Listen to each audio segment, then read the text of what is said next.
Ladies and gentlemen of the House, what are we doing? What are we doing? You know, we have a federal judge that says, make these payments. And if you don't make the payments, you're going to be held in contempt. The state is going to be held in contempt of court. The federal judge has absolutely no idea what our finances are. Guess what? At the federal level, they have a printing press so that her paychecks gets paid every month or week or however long she gets paid. We're operating on continuing appropriations, on consent orders, on court orders.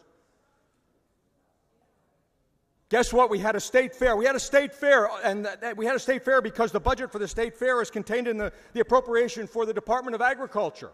Oh, wait a minute. We don't have an appropriation for the Department of Agriculture, but we have a state fair. We can't make child payments, but we have a state fair. Does anybody see the incongruity in that? Yeah, and you can say yes, but you know what? You know what? We are all at fault. We are complicit in this problem.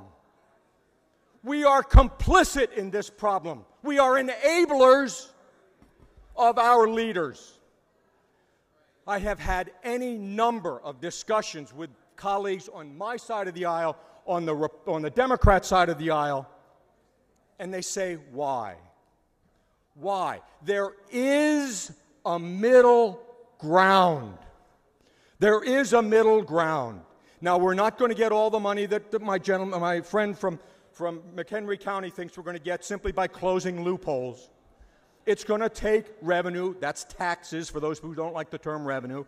But, you know, it's fair to say there's a middle ground on some of these other issues as well. There's a middle ground on prevailing wage. There's a middle ground on project labor agreements. And we don't have to eviscerate collective bargaining to get to the middle ground.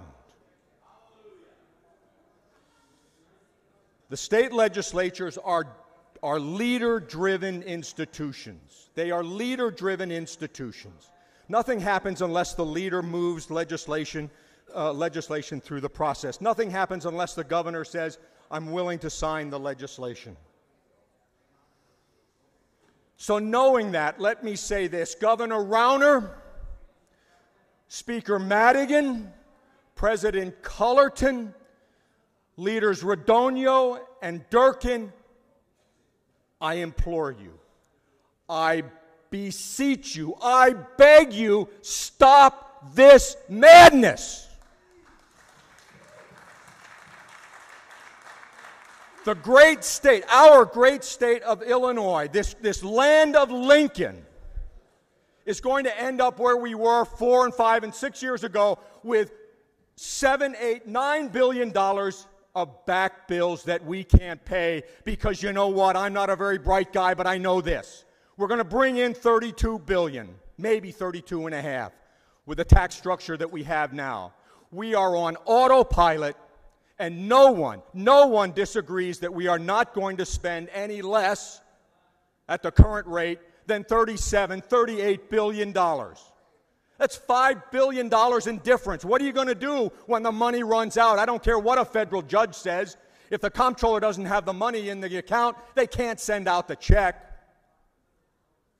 Our state, and we sit here, our state is being driven to the brink of a financial abyss, and we sit here and watch it happen. It's got to stop. Thank you.